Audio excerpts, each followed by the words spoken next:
टाटानगर से हैं। मेरा मोबाइल नंबर ये है गुरुदेव, एलईडी पर पता चल रहा है? हाँ ठीक। गुरुदेव, मैं बाबा का कृपा का क्या बखान करूं, बाबा ने तो मेरे असंभव काम को भी संभव कर दिखाया।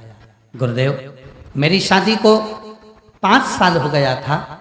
डॉक्टर ने बोल दिया था तुम कभी मां नहीं बन पाओगी। फिर मैं जमशेदपुर में जब शिव महापुराण की कथा हुई, तब मैं किसी के कहने पर कथा के पंडाल में पहुंच गई और कथा सुनने के लिए बैठ गई।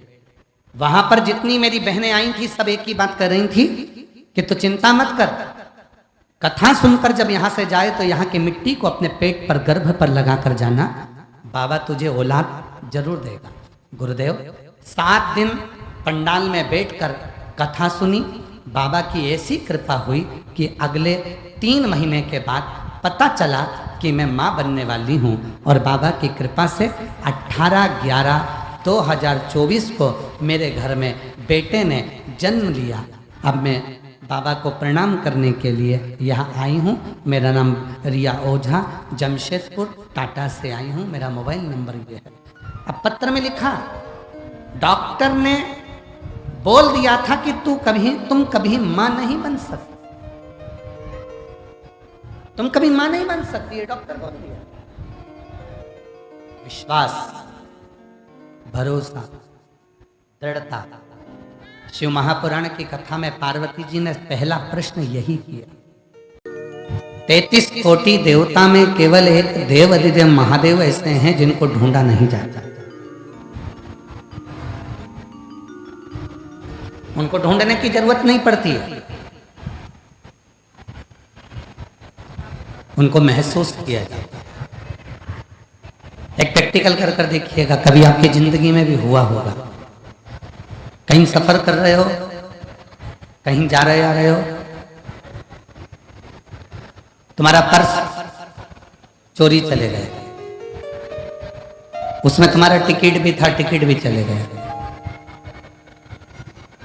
कहीं बैग चले गया, अकेले पड़ गए, कोई पहचान वाला नहीं है, कोई सामने मिल ही नहीं रहा, कोई आ ही नहीं रहा। तब तुम मायूस होकर एकदम चुप होकर बैठे थे, एकदम मायूस होकर बैठे थे, दुखी होकर बैठे थे। और इतने में कोई एक पहचान वाला मिल गया और उसने पूछ लिया कि तुम्हें तकलीफ क्या है। तुमने कहा मेरा बैग चले गया, मेरा मोबाइल चले गया, मेरा टिकट चले गया, मेरे पास पैसा नहीं है।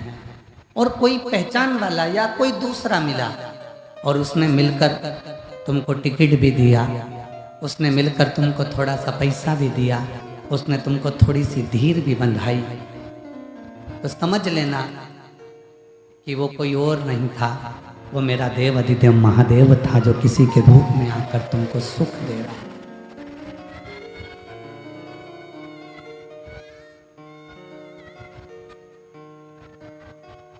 वो कोई दूसरा नहीं हो सकता।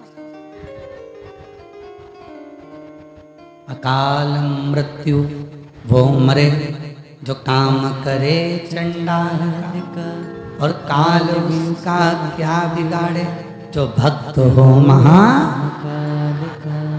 जो शिव की आराधना में लगा है, शिव की साधना में लगा है, शिव की उपासना में लगा है, भगवान शंकर को जो 1 लोटा जल चढ़ा रहा है, भगवान शंकर को जो मना रहा है, शिव की साधना में जो डूबा हुआ है, भगवान शंकर की आराधना में जो डूबा हुआ है, भगवान शंकर का भजन जो कर रहा है, शंकर की शरणागति जो ग्रहण कर रहा है, शिव के मंदिर तक जो जा रहा है, समझ लेना अगर तुमने शंकर भगवान की शरणागति को ग्रहण किया है तो तुम्हारी दुख की घड़ी में मेरा महादेव खड़ा जरूर मिलेगा, मेरा शिव तुम्हारी दुख की घड़ी में जरूर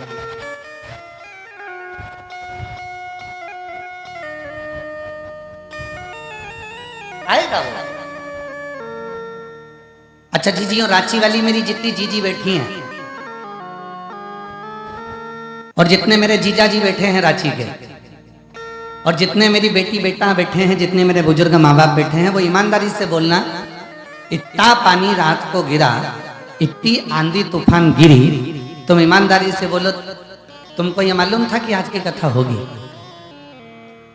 मालूम था? मतलब तुम पक्के शंकर जी की छोरी हो, शंकर जी के पक्के बेटा बेटी हो, ये नहीं? तुम्हें ये महसूस था कि कुछ भी हो, अभी सियोर वाला बाबा आके मोबाइल पे बोला नहीं है कि कथा हो नहीं होगी, ऐसा कुछ आके बोला नहीं, मतलब कथा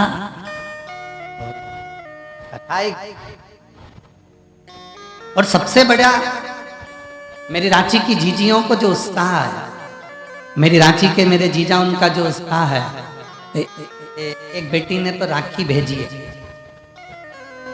पहला पत्र उसी का पढ़ रहे हैं, हमारी बहन का, ठीक है?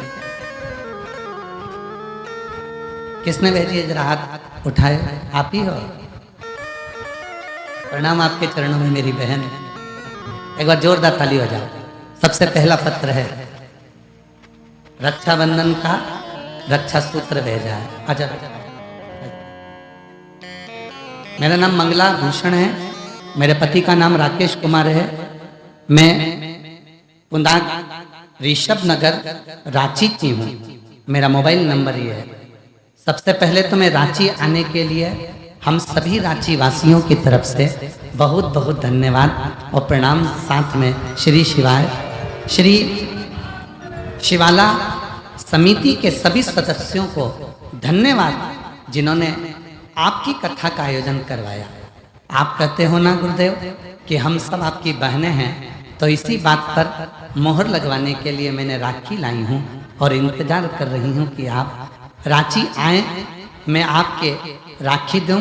और गुरुदेव, हम चाहते हैं जब रक्षाबंधन का त्यौहार आए तब आपकी बहनों को आपकी तरफ से हिचकी आए, तो हमको लगे कि हमारी बहनों को लगे कि शिव ने हमारे ऊपर कृपा करी, करुणा।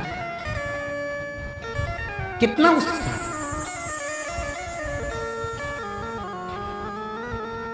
कितना कितना उत्साह शिव के प्रति, भगवान शंकर की कथा के प्रति, कितना कितना। महाराज, हमको तो लग रहा है कि रांची झारखंड के लोगों को देवघर में जाकर जरूर प्रार्थना करी होगी कि हमारी रांची में जल्दी आना बाबा।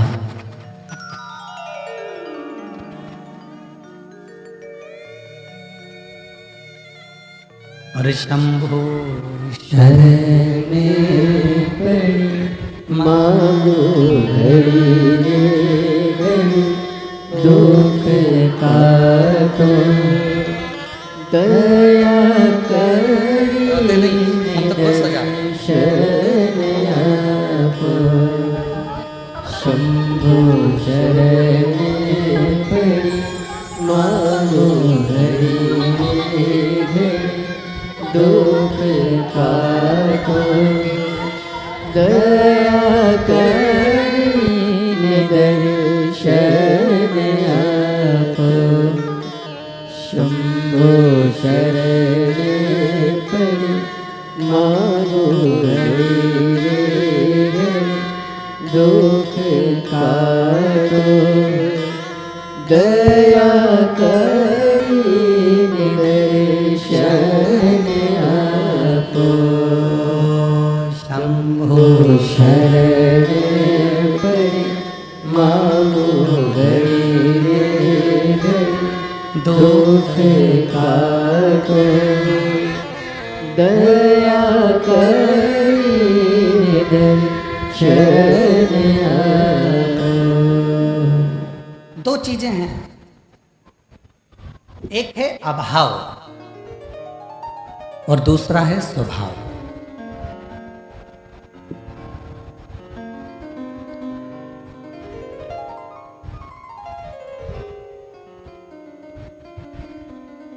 अभाव है तो उसका कोई ना कोई हल निकल सकता है।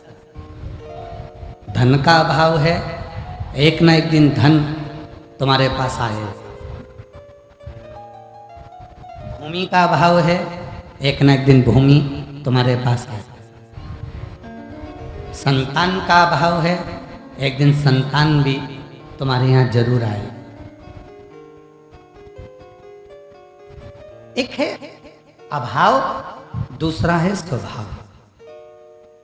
अभाव एक ना एक दिन समाप्त हो सकता है, पर स्वभाव जो व्यक्ति की सबसे बड़ी पूंजी है, स्वभाव जो व्यक्ति के जीवन का सबसे बड़ा धन है, आज के व्यक्ति के पास में स्वभाव की बहुत कमी है। स्वभाव, कई माताएं अपने अपने पतियों से भी कह देती हैं तुम्हें नौकरी नहीं करना, कोई बात नहीं, धन का अभाव है चलेगा, घर में पैसा नहीं आ रहा, कोई बात नहीं, पैसे का अभाव है चलेगा। पर पत्नियां कई बार अपने पतियों से कह देती हैं धन का अभाव चलेगा, पर निवेदन है तुम अपने स्वभाव का अभाव मत करो। क्यों चिड़चिड़ करना? धन नहीं आ रहा ना चलेगा, पैसा नहीं आ रहा ना चलेगा, वैभव नहीं आ रहा ना चलेगा, पर अपने स्वभाव का अभाव मत करो। स्वभाव को चिड़चिड़ा मत करिए, स्वभाव को गुस्सेला मत करिए। भगवान शंकर को पाने के लिए दुनिया के लोग कहते हैं कि धन की जरूरत पड़ती है, हमारे पास में धन नहीं है, हमारे पास में धन का अभाव है।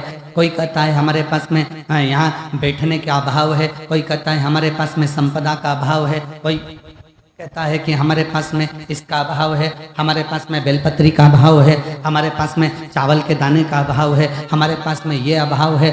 पर शिव महापुराण की कथा कहती है, भगवान शंकर का चरित्र कहता है कि मेरे शंकर भगवान, मेरे उघड़दानी, मेरे शंभु धन के अभाव से नहीं, मेरे शंकर भगवान आपके स्वभाव से प्राप्त होते हैं। आपका स्वभाव क्या है?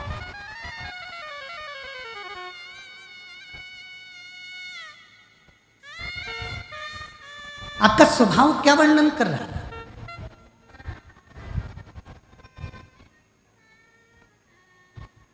आपका स्वभाव क्या बोल रहा है? कल रात्रि को हम बरसते हुए पानी में यहां पहुंचे, खूब पानी गिर रहा था। जहां रोड पे से हम आ रहे थे तो पंजे पंजे पानी, गाड़ी के टायरों में पानी इतना था, इतना पानी गिर रहा। हमको लगा कि इतनी रात्रि का समय है, पानी इतना गिर रहा है, इतनी रात को जगह मिलेगा, कहाँ जाएंगे, कैसा होगा। पर श्री शिवाला सेवा समिति के सदस्य बरसते पानी में बिना छाता लगाए और धड़धड़ाती हुई बिजली कड़कने में भी वो रोड पर खड़े होकर इंतजार करते रहे कि गुरुजी आने वाले हैं और उनको लेकर चले। साधुता यार, साधु।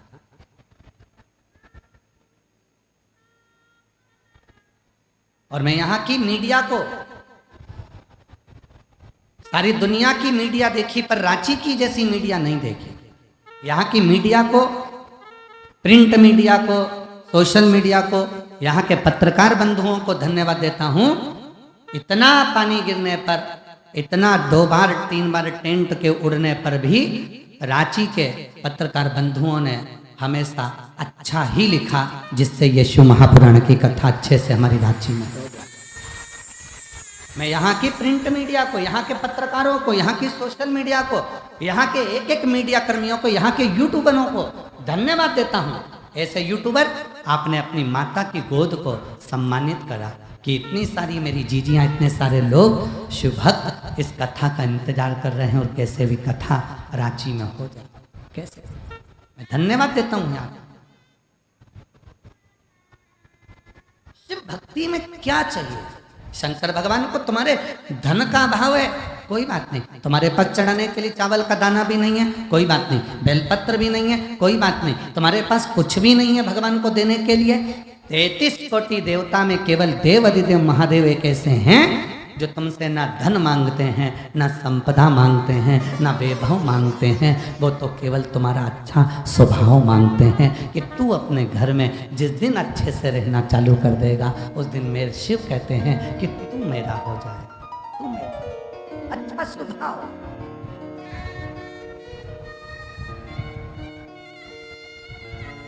और हम अपना अच्छा स्वभाव कहां बनाते हैं? दोस्तों से बात करते हैं तो बहुत अच्छे से करते हैं, फोन पे बात करते हैं, दोस्तों से, व्यापारियों से या किसी से भी बात करते हैं तो बहुत अच्छे से करते हैं। और जो पत्नी का फोन आया और जो बात करी, ऐसा लगता है कि 2-4 हथगोले बम फोड़ दिया। ऐसा लगता है कि 2-4 हथगोले बम। बात करते करते ही झगड़ा। सुनो, आते आते आधा किलो गिलकी लिया ना, तुरई लिया ना, दूध की थैली लिया ना, वहां से सामान लेकर आऊं तो वहां से ऐसा लिया ना। इतने में पति सुन रहा था और चिढ़कर बोल दिया, घर आ रहा हूं ना, लिस्ट बना के दे देना। लो, फूट गया बम, हो गया हथगोला। अरे भाई, इतना सुना था ना, और सुन लेता, नहीं लाता तो भी चलता, पर प्रेम से तो बोल देता, कोई बात नहीं, अच्छा हुआ तूने मुझे बता दिया, मैं आऊँगा तो सब लेकर आऊँगा, और हो सकता है कि मेरी जल्दी में कुछ भूल जाऊँ तो तू टेंशन मत लेना, कल लेकर आऊँ।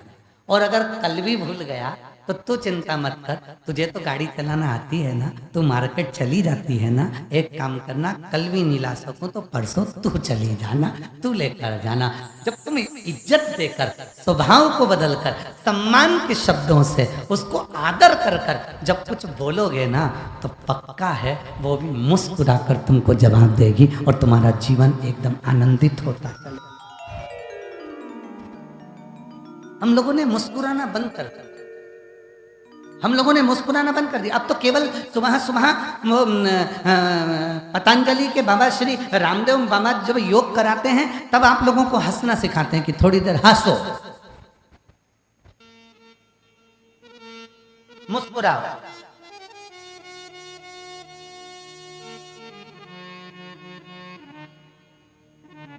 और क्या करे भारत का संत, और क्या करे भारत का साधु, वो आपको मुस्कुराना तो सिखा रहा है, हंसना तो सिखा रहा है कि अभी हंसो, मुस्कुराओ, ये जीवन मिला है। मेरे शंकर भगवान के प्रत्येक स्वरूप का दर्शन करिए, मेरे शिव जी के प्रत्येक स्वरूप का दर्शन करिए। शायद 33 कोटि देवता में किसी देवी ने जितने क्वेश्चन नहीं करे, 33 कोटि देवता में किसी देवी ने अपने पति से कितने प्रश्न नहीं करे, उससे 1000 गुना ज्यादा प्रश्न भगवान शंकर की पार्वती जी ने, माता सती ने, उमा ने, कात्यायनी ने, कुष्मांडा ने, स्कंदा ने, माता पार्वती जी ने अपने पति से रोज हजारों प्रश्न करे हैं और उस प्रश्न का उत्तर स्वयं शिव ने मुस्कुरा कर दिया।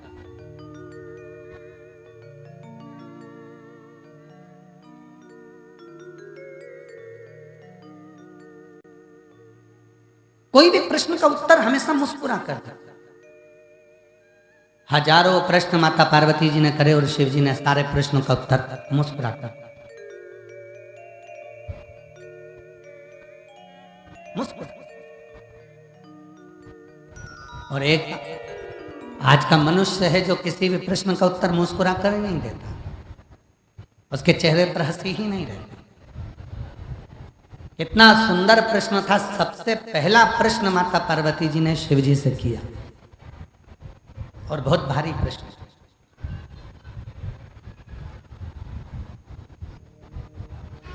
पार्वती जी ने शंकर भगवान से एक प्रश्न किया,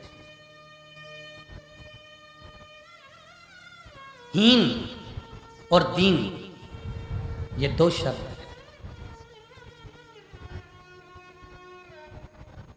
एक शब्द है हीन। आप लोगों ने सुना होगा पुत्रहीन, इसके घर में पुत्र नहीं है। धनहीन, इसके पास में धन नहीं है। संपदाहीन, इसके पास में संपदा नहीं। वैभवहीन, इसके पास में वैभव नहीं।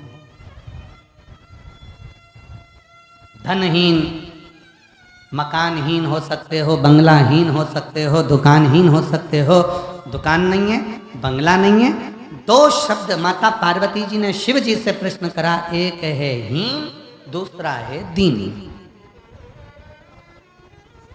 पुत्रहीन मतलब पुत्र नहीं है, संतानहीन मतलब संतान नहीं है, धनहीन मतलब धन नहीं, वैभवहीन मतलब वैभव नहीं।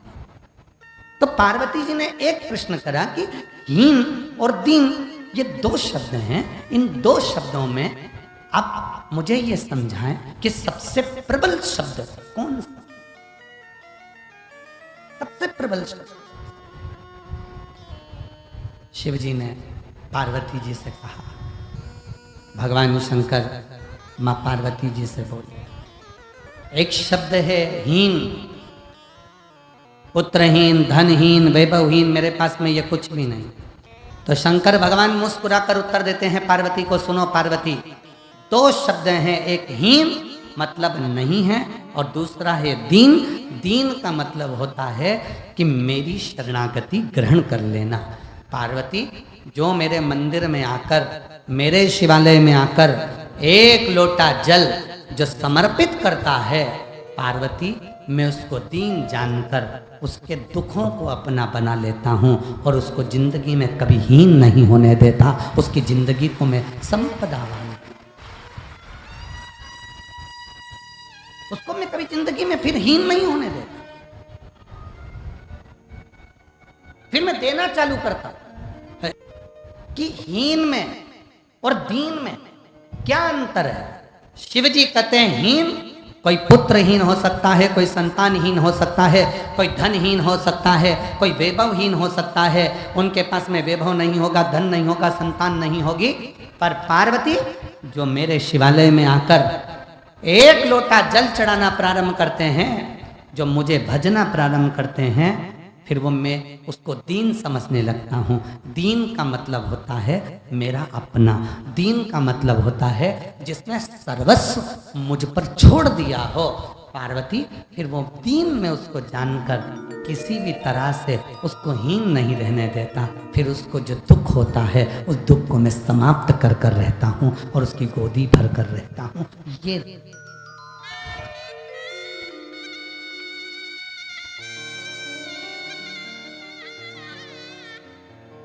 और महादेव नमन चरणों में। जितनों को भी आता है सब बोलो।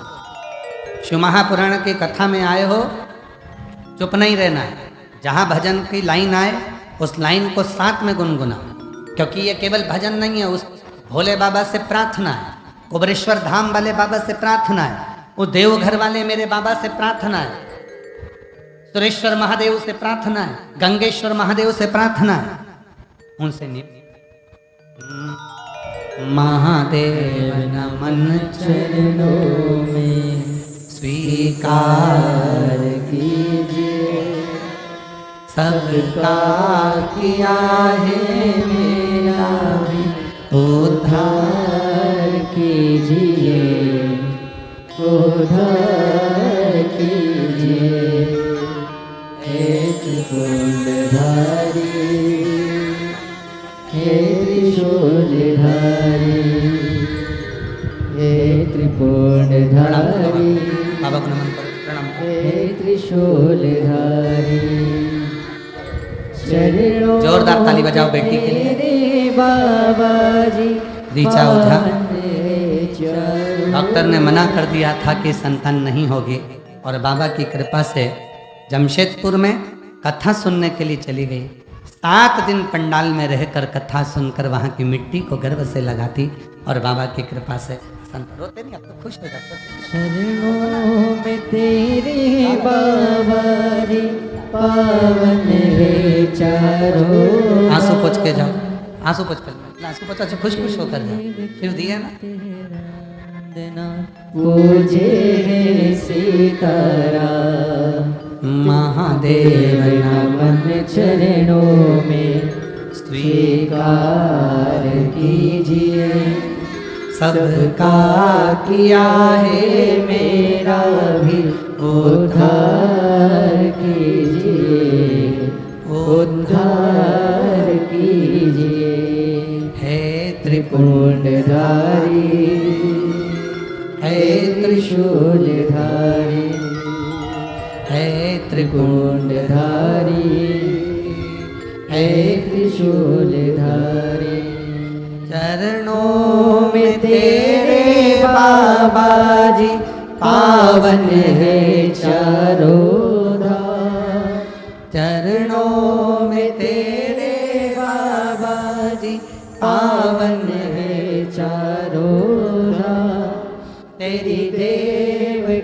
करते वंदना, पूजे सीताराम, हो जाए पूरी कामना, हो जाए पूरी कामना।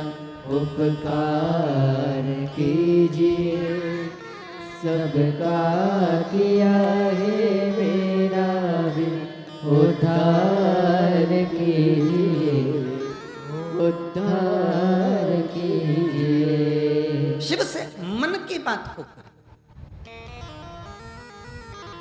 हम तो कहेंगे जितने भी शंकर के भक्त हैं, जितने भी शंकर भगवान को एक लोटा जल चढ़ाने वाले हैं, जितने भगवान शंकर की साधना करने वाले, जितने शिव की उपासना करने वाले, जितने देवघर में जाकर बाबा को गंगा जल चढ़ाने वाले हैं, कांवड़िए हैं, जितने भगवान शंकर के भक्त हैं,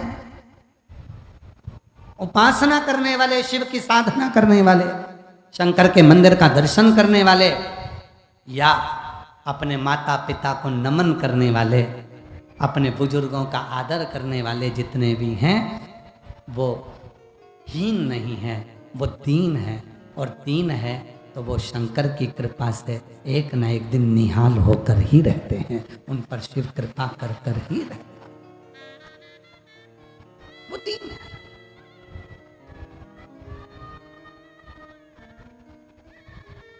कितनी सुंदर बात कही।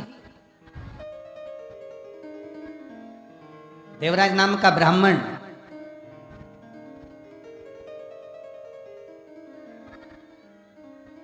जो कभी शंकर के मंदिर नहीं गया, कभी शिवालय नहीं गया, कभी देवालय नहीं गया, जिसने शंकर भगवान पर कभी एक लोटा जल नहीं चढ़ा,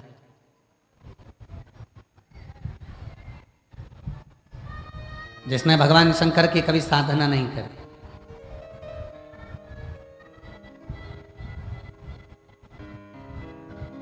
जो शिव के मंदिर ही नहीं गया, जो शिव साधना में लगा ही नहीं, ब्राह्मण होने के बाद भी चोरी करता है।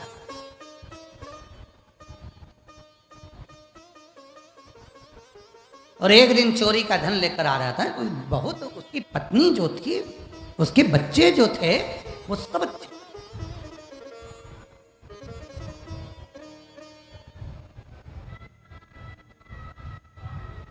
संसार का कोई बेटा अपने बाप से कभी नहीं कहता कि पापा मुझे चोरी कर कर मोबाइल ला कर देना।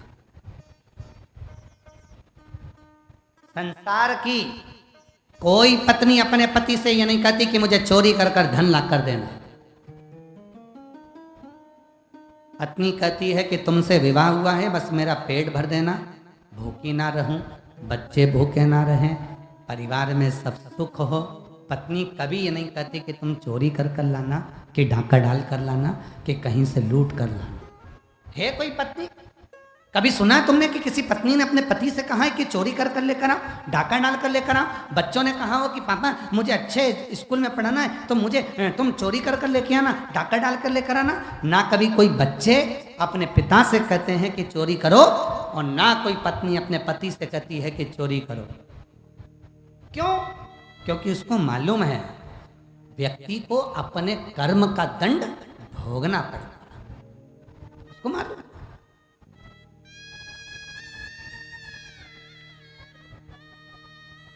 धन के हिस्सेदार तुम्हारे बच्चे भी होंगे। जो धन तुम कमा कर लाए हो उसके हिस्सेदार तुम्हारे बच्चे भी होंगे।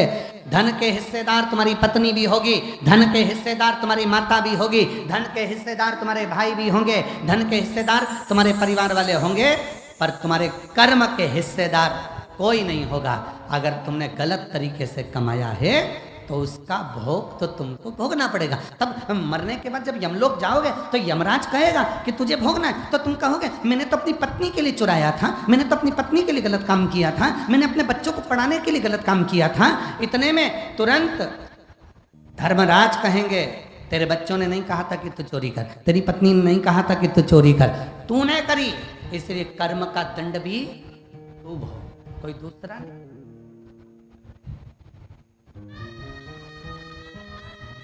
मत बुरे कर्म कर बंदे वरना पछताएगा।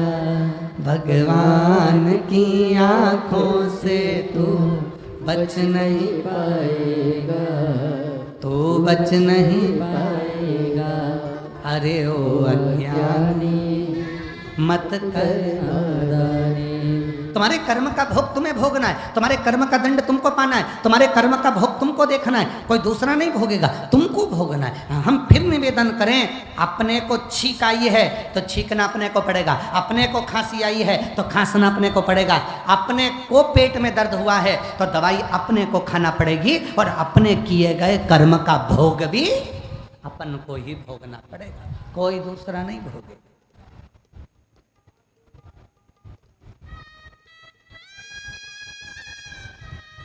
तुम आए हो शिव महापुराण की कथा सुनने के लिए, दूर दूर से आए हो, अपने साथ में छाता भी लाए हो, पानी की 2 बोतल भी लेकर आए हो, बिछाने का आसन भी लाए हो, ओढ़ने का कम्बल भी लाए हो, बैग लेकर आए हो। किसके भरोसे?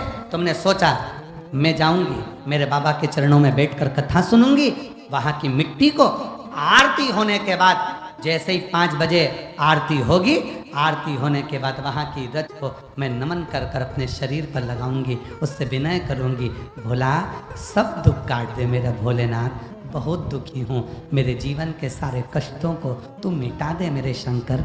मैंने सुना है ब्रह्मा ब्रह्म लोक में रहते हैं, भगवान विष्णु बैकुंठ लोक में रहते हैं, इंद्र इंद्रलोक में रहते हैं, मैंने सुना है शिव तुम तो पृथ्वी लोक में रहते हो, तो तुम ही तो मेरा दुख मिटाओगे। इसलिए मेरे बाबा मैं आपकी रज को, मिट्टी को, यहाँ की धूल को मैं नमन करती हूँ कि मेरा दुख तुम मिटाओ। आए हैं बहुत सारे, मेरी जीजियाँ, मेरे जीजा, मेरी बेटियाँ, मेरे बेटा, मेरे बुजुर्ग माँ बाप, ना जाने कितने कितने इतने। रांची की भूमि पर हमने नहीं सोचा था कि पहले दिन तुम पंडालों में भरे मिलोगे, और तुम सबको मालूम था कि पंडाल उड़ चुके हैं, तुम सबको मालूम था कि रात को खूब पानी गिरा है, उसके बाद भी तुम लाखों की संख्या में पूरे पंडालों में भरे पड़े हो।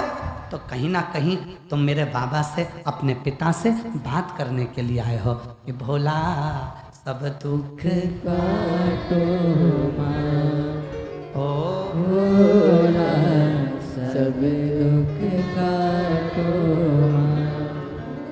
बाबा से अपने मन की बात कहने आए हो कि मेरा दुख, मेरा भीतर की जो कष्ट है, मेरे भीतर का जो तकलीफ है वो मिट जाए। एक पत्र है, उस पत्र में उस बहन ने क्या लिखा है,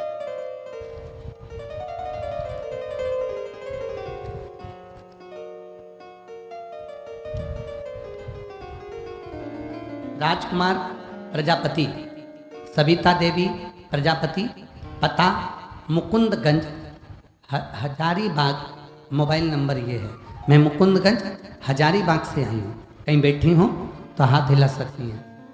मुकुंदगंज हजारीबाग से हैं राजकुमारी प्रजापति, सविता देवी प्रजापति। हाथ हिलाइए, आप ही हैं? ऐसा हाथ हिला दो एक बार। हाँ आ जाइए, आ जाओ, एक बार वापस हाथ हिला दीजिए, एलईडी के पास में है। हाँ एक बार वापस हाथ हिलाइए, फिर से हाथ हिलाओ एक बार। हाँ ठीक है, आ जाइए। राजकुमार प्रजापति, सविता देवी प्रजापति, पता है मुकुंदगंज हजारीबाग, मेरा मोबाइल नंबर ये है। 2022 से आपकी कथा सुन रही हूँ। एक लोटे जल का क्या बखान करूँ। मेरा बेटे की उम्र 17 साल है।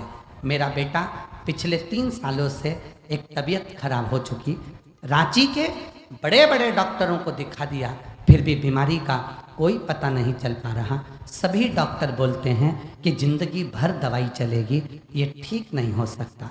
बड़ी कष्ट में हूँ गुरुजी। तब कथा में पशुपति व्रत के बारे में सुना था। मेरा पहला पंडाल, मैंने ये सुना कि पंडाल में बैठकर कथा सुनो और वहाँ की मिट्टी को नमन करो। आप कहते हो कि डॉक्टर शंकर का एक रूप होते हैं, तो डॉक्टर को हम शंकर भगवान मानते हैं, क्योंकि आप ही तो कथा में कहते हो कि डॉक्टर शंकर हैं, शिव हैं, हम डॉक्टर को शिव मानते हैं। आप कहते हो कि डॉक्टर का इलाज कराओ, हम डॉक्टर का इलाज भी करवाते हैं। साथ में आप कहते हो डॉक्टर का इलाज कराओ, डॉक्टर जो दवाई दे उसको कुंदकेश्वर महादेव के नाम से खाओ और पंडाल में बैठकर वहाँ की मिट्टी को नमन कर कर शरीर पर लगाओ। हम कथा के पंडाल में देवघर पहुँच गए, देवघर कथा सुनी, अपने बेटे को भी लेकर गई, वहाँ कथा सुनाई। वहां की मिट्टी को शरीर पर लगाया। गुरुदेव 3 साल से बेटे को दवाई चल रही थी और डॉक्टर ने कहा था वो दवा बंद नहीं होगी। 10,000 रुपए की दवा आती थी जो कि 15 दिन चलती, 15 दिन बाद फिर 10,000 की दवा आती। मेरे बेटे को ना जाने क्या हुआ। गुरुदेव जब से देवघर की कथा सुनकर आए, वहां की मिट्टी को अपने बेटे के शरीर पर लगाए, तब से 10 रुपए की दवा भी मेरे बेटे को देना नहीं पड़ती। अब मेरा बेटा पूर्ण तरह से ठीक हो गया। मैं बाबा को यहाँ नमन करने के लिए आई हूँ, शिव को प्रणाम करने के लिए।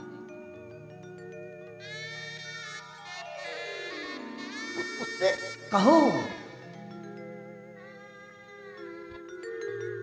जितनी मेरी जीजी आई, जितने मेरे जीजा आए, जितने मेरी बेटियां बेटा, मेरे बुजुर्ग माँ बाप, तुम जितने बैठे हो, आज अपने आप को धन्यवाद कहना, शिव जी को धन्यवाद देना और ये शिवाला सेवा समिति को धन्यवाद देना कि आज तुमने हमारी जिंदगी को सार्थक कर दिया। जो रांची में शिव महापुराण की कथा करवा मिल गई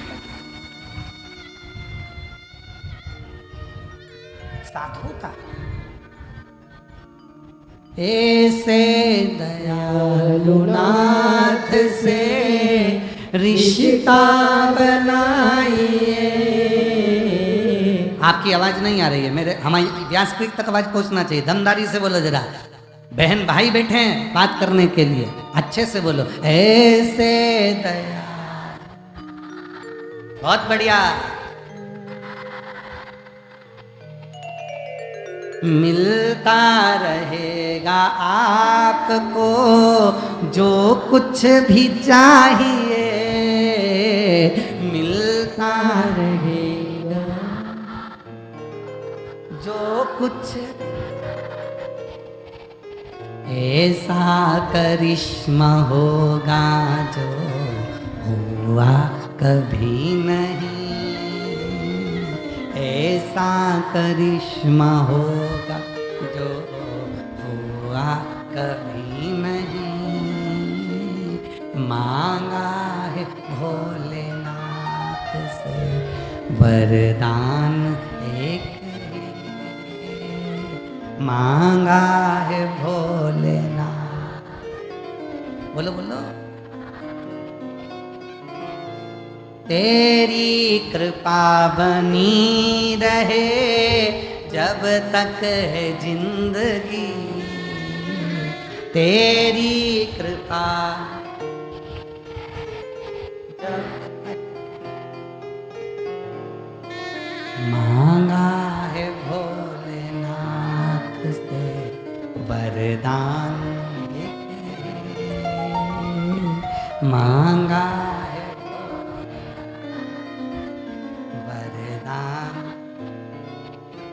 सार्थक जिंदगी तब है जब तुम भगवान शिव की शरणागति ग्रहण कर लो। और जिस दिन तुम दीन हो गए, जिस दिन तुम परमात्मा के हो गए, जिस दिन तुमने सोच लिया मेरा संपूर्ण जीवन जो कुछ भी है वो शिव का है, समझ लेना उस दिन तुम दीन हुए। दीन तो हो गए, अब तुम हीन नहीं रहोगे। तुम्हारे यहाँ ना संपदा की कमी होगी, ना वंश की कमी होगी, ना वैभव की कमी होगी, ना कोई तकलीफ। जो दीन हो गया, जो भगवान का हो गया, जो शिव की शरणागति का हो गया, जो शंकर भगवान का हो गया, फिर जो दीन बन जाता है, परमात्मा का हो जाता है, फिर वो हीन नहीं रहता है, फिर उसे शिव सब कुछ दे देते, सब कुछ।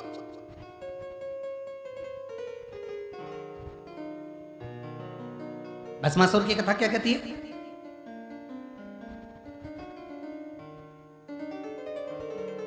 सुन लिया था भस्मासुर ने शिव जी की आराधना करना है। धर्म पत्नी ने कह दिया भस्मासुर को, जो देते हैं शंकर भगवान देते हैं।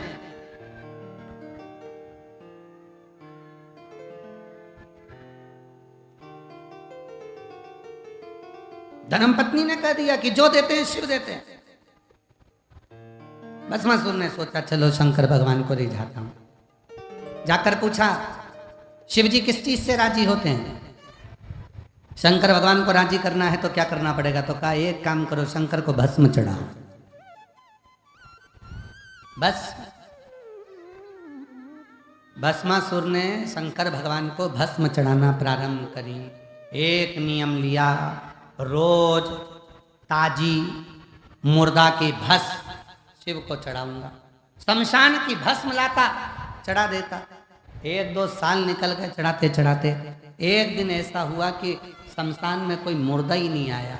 अब भस्म किसकी लूं, टेंशन में हो गया। घर गया, भोजन नहीं किया। पत्नी ने पूछा तुम भोजन क्यों नहीं करते? कि शमशान में मुर्दा नहीं आया तो शंकर को भस्म क्या चढ़ाऊं, मुर्दा ही नहीं आया। हाँ, तो पत्नी बोलने लगी और कहीं से लिया, दूसरे शमशान गया, वहां से लाया। अब जाते जाते कई दिन निकल गए, उस शमशान में भी मुर्दा नहीं मिला। फिर और कहीं गया,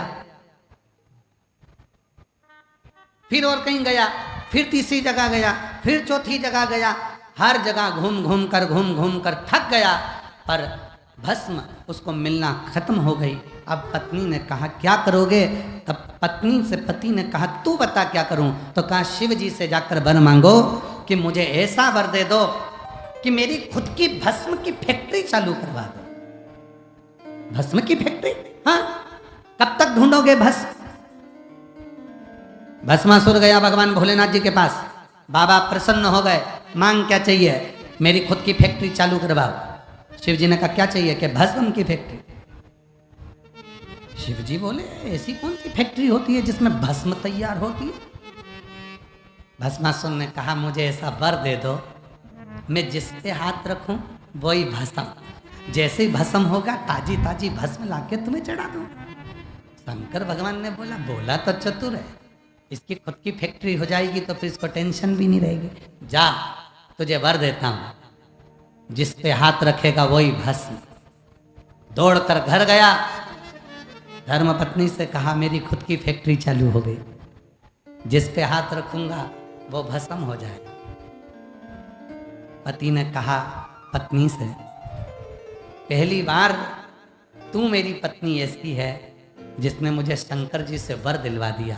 आज मेरा मन कर रहा है तुझे गले लगाने का। पत्नी भाग गई। पत्नी ने कहा छूना नहीं, हाथ मत लगाना, छूना नहीं। पति बोला कि तू मेरी पत्नी है, मैं तुझे छू सकता हूं?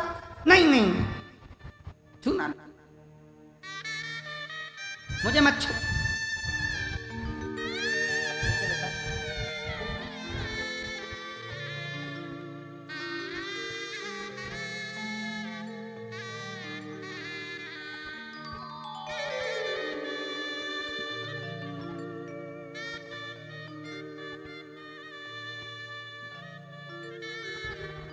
दीदी बता रही है डॉक्टर ने कह दिया था कि जिंदगी भर दवाइयाँ चलेगी, ये ठीक नहीं होगा। देवघर लेकर आ गई थी, देवघर के एक पंडाल में बैठकर कथा सुनकर वहीं की मिट्टी को लगाना। बाबा की कथा सुनकर फिर गई, जांच कराई, डॉक्टर ने सारी दवाई बंद कर दी। कहा अब तुम्हारा बेटा पूरी तरह से ठीक हो चुका है। एक बार जोरदार ताली बजाए। अभी 10वीं में भी अच्छे नंबर से पास हो गया है। एक बार जोरदार ताली बजा कर साथ। पत्नी ने कहा मुझे छूना नहीं, भस्मासुर कहता। पत्नी कह रही है छूना नहीं मुझे। पत्नी भागी। पति ने कहा क्यों ना छू? पत्नी कहती है नहीं, मैं जानती हूं शंकर भगवान को, मैं शंकर भगवान को जानती हूं, उन्होंने तुम्हें झूठा वरदान दिया होगा। पति कहते झूठा वरदान? हाँ, एक बार जाओ वापिस शंकर जी के पास, प्रैक्टिकल करके देखो। शिव जी के पास जाकर प्रैक्टिकल। हाँ, जिसने फैक्ट्री खुलवाई है माल सबसे पहले उसी को दो। भस्मासुर गया। शिव जी ने पूछा क्या बात है भस्मा, आज कैसे आ गया? भस्मासुर कहने लगा मेरी पत्नी कह रही है कि तुम झूठा वर देते हो। शंकर भगवान बोले हमें लोग सत्यम शिवम सुंदरम के नाम से जानते हैं, और तेरी पत्नी कह रही है कि झूठा वर देते हैं। हाँ, इसलिए मेरा मन है कि मैं तुम्हारे सिर पर हाथ रखकर देखूंगा कि तुम भस्म होते कि नहीं हो। शंकर भगवान बोले अगर मैं ही भस्म हो जाऊंगा तो भस्म किस पे चढ़ाएगा? भस्मासुर बोला प्रभु मैंने सुना है कि मेरे हृदय में भी शंकर बसे हैं, अगर तुम भस्म हो भी गए तो तुम्हारी भस्म मैं अपने ऊपर चढ़ा। शंकर भगवान बोले गजब का भगत है। अब भस्मासुर आगे आया और शंकर भगवान पीछे खसक गए। भस्मासुर और आगे आया, शंकर भगवान और पीछे खसक गए। भस्मासुर और आगे आया, शंकर भगवान पार्वती के पास चले गए। पार्वती जी बोली बहुत घबराए हुए दिख रहे हो, इतने टेंशन में तो तुम कभी नहीं दिखे, क्या बात है? शिव जी ने कहा भस्मासुर आया है तो तुम्हारा भगत है, तुम्हारा ही चेला है। कई बार भगवान शंकर भी अपने भक्तों से परेशान हो जाते, कई बार। एक हमारे सीहोर के पास में एक गांव में एक भगत रहता है, हम उसका नाम नहीं बोलेंगे, पर वो उसके पास वो इतना काम धंधे से फ्री हो और शंकर जी के मंदिर में बैठ के शंकर जी को दिन भर नहलाता ही रहे, लोटा भर के जल चढ़ाता ही रहे, चढ़ाता रहे। नदी में से पानी भरे चढ़ाए, तालाब में से पानी भरे चढ़ाए, तालाब में से पानी भरे चढ़ाए, तालाब में से पानी भरे चढ़ाए, खूब चढ़ाए, खूब चढ़ाए, खूब चढ़ाए।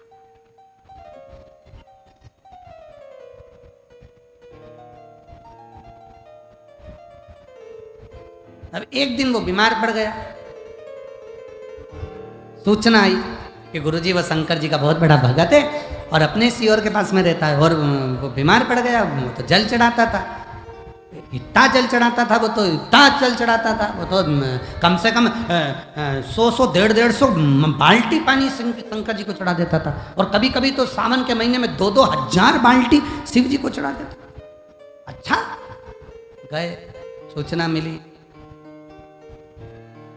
हम व्यस्त थे तो हमने कहा उसी को लिया ना, उसको लाए।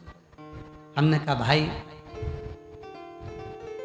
भगवान शंकर की आराधना करो, साधना करो, मना नहीं। शिव जी को 1 लोटा जल चढ़ाओ, मना नहीं, पर तुम तो सोचो कि 1000 बाल्टी जल चढ़ाऊंगा और शंकर जी मुझ पर प्रसन्न हो जाए, कभी नहीं हो सकता। शिव की कथा कहती है एक बेलपत्र चढ़ाकर भी लोग मुझे प्रसन्न कर सकते हैं, और एक बार मेरे मंदिर में 3 बार ताली बजाकर भी लोग मुझे प्रसन्न कर सकते हैं। मुझे ढेर सारे जल की जरूरत नहीं पड़ती। कई लोगों की हमने कांवड़ यात्रा में देखी है, और आप तो रांची के रहने वाले हो तो आप लोगों ने भी कांवड़ यात्रा देखी होगी। कई कांवड़िया कांवड़ उठाते हैं, 100 लीटर जल, 15 लीटर जल, 25 लीटर गंगा जल, एक पलड़े में 15 लीटर, एक पलड़े में 15 लीटर, 51 लीटर, 101 लीटर, 150 लीटर जल कंधे पे लेकर चलते हैं। कौन सी पुराण में लिखा कि 100 लीटर जल लेकर चलो? कौन सी पुराण में लिखा कि 51 लीटर जल लेकर चलो? शिव पुराण में तो परशुराम जी का चरित्र शंकर की कथा कहती है कि एक कड़ुए कलश में थोड़ा सा भी जल यदि है और तुमने ले जाकर शिव को समर्पित करा है तो वो 1000 लीटर गंगा जल के बराबर। और जाने दो, शिव पुराण में काम, लिंग पुराण के अंतर्गत, नर्मदा पुराण के अंतर्गत, कूर्म के अंतर्गत, विष्णु पुराण के अंतर्गत, वराह पुराण के अंतर्गत, पुराण, शिव महापुराण, स्कंद पुराण के काशी खंड में भी मिलता है। नथुआ नाम का एक कुम्हार, नथुआ पुराण, नथुआ का कुम्हार पात्र नहीं था, पात्र नहीं है, बहुत साधारण परिवार से। जल के लिए जब पात्र नहीं था, सारा गांव कावड़ चढ़ाने के लिए जा रहा था, नथुआ के पास पात्र नहीं था, तो उसने अपने गले में पड़े हुए पिछोड़े के 2 भागों को गंगा जल से, दोनों पिछोड़ों के भागों को गंगा जल से गीला कर लिया। नथुआ ने दोनों भागों को गीला कर कर शिव शिव शिव शिव शिव शिव बोल बम बोल बम बोल बम बोल बम बोलता बोलता दोनों पिछोड़ों को लेकर गया, शिव जी को निचोड़ कर शंकर के ऊपर चढ़ा दिया। प्रदोष काल में नथुआ को घर पर स्वयं देव अधिदेव महादेव जाकर दर्शन दे दिए। कौन कहता है 100 लीटर गंगा जल लेकर जाओ, 151 लीटर गंगा जल लेकर जाओ, 1000 लीटर गंगा जल लेकर जाओ? किसी पुराण में नहीं लिखा कि 500 लीटर, 1000 लीटर, 51 लीटर, 21 लीटर। यहां लिखा है भाव का जल लेकर जाओ, जितना अपना शरीर दुखी ना हो, कष्ट में ना हो, हृदय से बोल बम बोल बम बोल बम बोलते हुए थोड़ा सा भी जल लेकर शिव के पास जाओगे तो मेरा देवघर वाला, मेरा बाबा तुम पर करुणा जरूर करेगा। उसको तुम्हारे 1000 लीटर जल से मतलब। बोलो, तुमने भी देखा कि नहीं देखा? आप लोग तो रांची के रहने वाले हो, कई बार अपने अखबारों में देखा हो, टीवी पे सुना होगा, सोशल मीडिया में सुना होगा। उसने 51 लीटर गंगा जल हरिद्वार से भरा, उसने 21 लीटर जल सुल्तानगंज से भरा, उसने इतना जल भरा, इतना जल। ना ना, मेरे शिव क्वांटिटी से जल नहीं लेते, मेरे शंकर तो थोड़ा। चपटी भभूत में है खजाना, उसके तो थोड़ा बहुत।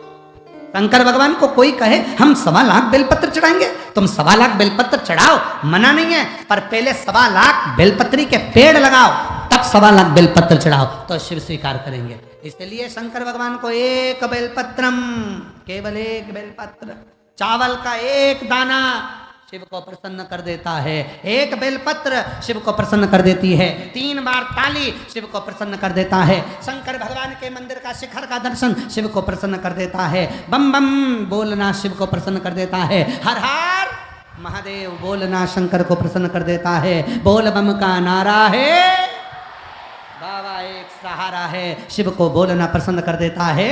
शंकर को प्रसन्न करने के लिए बहुत आडंबर, बहुत दिखावा, बहुत पाखंड करने की जरूरत नहीं है। शंकर को दिखाने के लिए जटा बढ़ा लिए, बहुत सारा चंदन लगा लिया, बहुत सारी माला पहन ली और बहुत बड़े तुम बाबा दिखने लगे। शंकर को वो प्रिय नहीं है।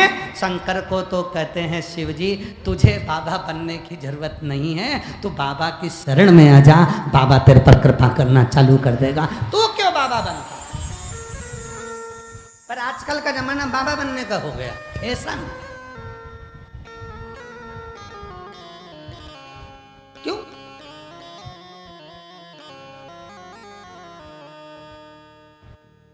ऐसा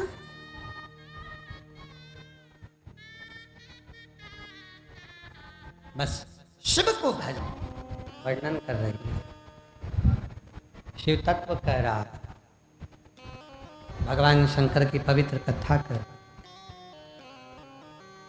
महापुराण की कथा वर्णन कर रही है, शिव तत्व कह रहा है। शिव को तुम्हारे से बहुता नहीं चाहिए। भगवान शंकर को बहुता में कोई वस्तु नहीं थी। भगवान शिव को तो केवल तुम्हारा शुद्ध भाव, निर्मल भाव, निर्मल चित्त, निर्मल मन शिव को चाहिए। देवराज नाम का ब्राह्मण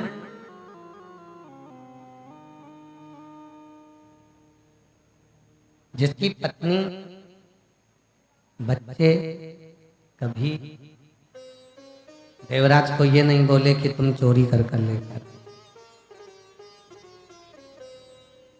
कभी उन्होंने ये नहीं कहा देवराज को कि तुम मेरे लिए धन चुरा कर,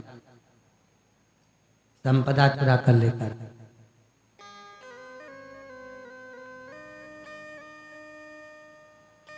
फिर भी देवराज धन चोरी कर लेकर, का कारण क्या? किस कारण? कारण था क्या? कारण केवल एक था, गलत संगति में पड़ गए, गलत विचारों में पड़ गए, गलत सोच में पड़ गए। देखो मेरे भोले बाबा सबको धन देते हैं, सबको संपदा देते हैं, सबको वैभव देते हैं, सबको खूब खूब धन प्रदान करते हैं, दौलत देते हैं, संपदा देते हैं, जितना उसका उदर पोषण है, जरूरत है, जितना उसको जरूरत लगती है उतना मेरा शिव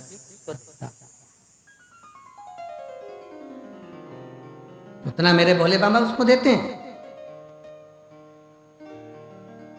पर जब व्यक्ति गलत जगह जाने लगता है, गलत खाने लगता है, गलत पीने लगता है, गलत संगत में पड़ जाता है, गलत व्यसन में पड़ जाता है, तो फिर उसको धन की भी कमी पड़ने लगती। और हम तो बहुत पहले भी कहा, आज फिर कहते हैं। बहुत कहा, पहले भी खूब कहा, आज फिर कहते हैं।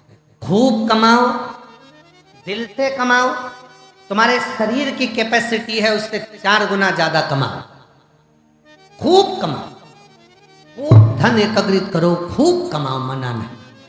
पर निवेदन है, उस धन को कमाने में इतना याद रखना कि कहीं वो धन तुमको तो नहीं बिगाड़ रहा, कहीं वो धन तुम्हें गलत जगह तो लेकर नहीं जा रहा, कहीं वो धन तुम्हें व्यसन की ओर तो लेकर नहीं जा रहा, कहीं वो धन तुम्हें गलत मार्ग की ओर लेकर तो नहीं जा रहा। खूब कमाओ, धन कमाने में मना नहीं है। धन कमाओ, संपदा कमाओ, वैभव कमाओ, प्रॉपर्टी हो, बंगला हो, गाड़ी हो, तुम्हारे पास सारे सुख हो, सारे सुख हो तुम्हारे पास, मना नहीं। पर उसको कमाने के मना नहीं, पर वो कमाया हुआ धन कहीं गलत व्यसन में तो लेकर नहीं जा रहा है, मदिरा की ओर तो लेकर नहीं जा रहा है, मांसाहार की ओर तो लेकर नहीं जा रहा है, वेश्यावृत्ति की ओर तो लेकर नहीं जा रहा है, गलत संग की ओर तो लेकर नहीं जा रहा है। इसका स्मरण, इसका स्मरण। और फिर निवेदन है, मत बुरे कर बंदे वरना पछताएगा, भगवान की आंखों से तू बच नहीं पाएगा, तू बच नहीं पाएगा। अरे ओ अज्ञानी मत कर नारायणी, अरे ओ अज्ञानी मत कर नारायणी, तेरे कर्म का फल भी तू ही पाएगा, जैसा किया तूने तेरे आगे आएगा। मत बुरे कर्म कर बंदे वरना पछताएगा, भगवान की आंखों से तू बच नहीं पाएगा, तू बच नहीं पाएगा। शिव पुराण कह रही है, देवराज नामक का ब्राह्मण गलत मार्ग की ओर चला, चोरी करने लगा। और किसके लिए करता? चोरी किसके लिए कर रहा है? पत्नी के लिए नहीं, बच्चों के लिए नहीं, चोरी कर रहा है। एक स्त्री का संग पकड़ लिया था, एक गलत स्त्री का संग उसने जो पकड़ा, चोरी कर रहा है। धन चोरी कर कर ला रहा है उसके लिए। एक बात कही थी, आप लोगों ने सुनी थी कथा में, बच्चों को मोबाइल दिलाओ, मना नहीं है, दिलाओ, जरूरी है। आजकल की पढ़ाई उसी पर हो रही है। बच्चे मोबाइल पर बात करें, मना नहीं है,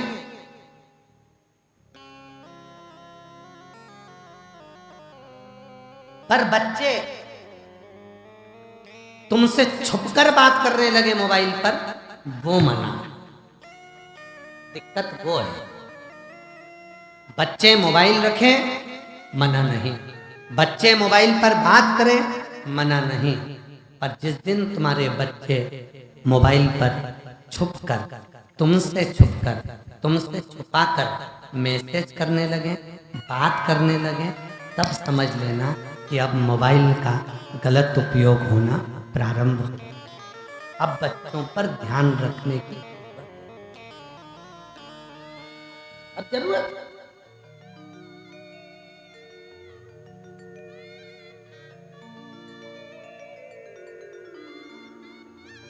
हमने एक बात और कही थी कि मोबाइल आया है तो उसने बहुत कुछ बंद भी कर दी। पहले रेडियो चलता था, मोबाइल आया, रेडियो समाप्त। पहले टार्च चलती थी, अब कितने लोग हैं जो अपने घर में टार्च रखते हैं या अपने साथ में टार्च रखते हैं? कोई रखता है क्या? नहीं। मोबाइल आया, टार्च गई, टार्च खत्म।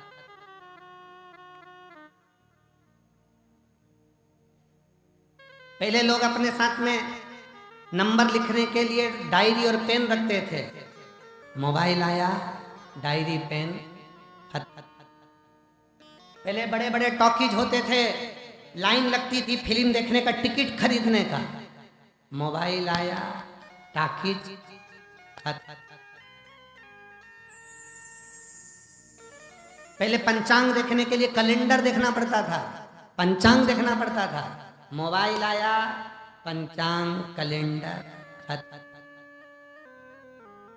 अब मोबाइल ने पंचांग खत्म कर दिया, मोबाइल ने टार्च खत्म कर दी, मोबाइल ने रेडियो खत्म कर दिया, मोबाइल ने सीडी प्लेयर खत्म कर दिया। और वही मोबाइल जिस दिन तुम्हारी पत्नी के हाथ में आया तो तुम भी खत्म।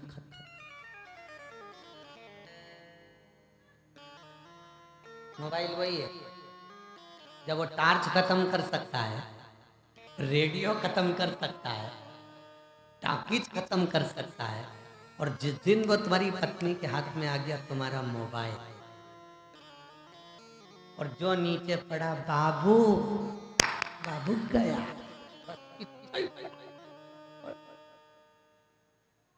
फिर वो मोबाइल तुम्हें खत्म कर देता।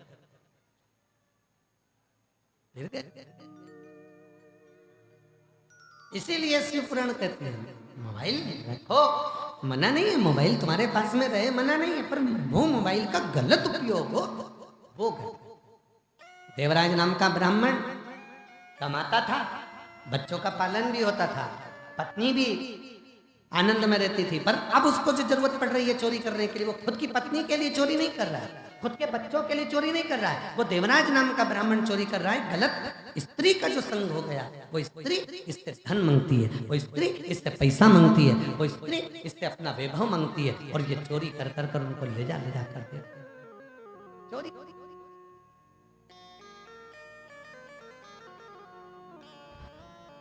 एक दिन चोरी कर कर आ रहा था,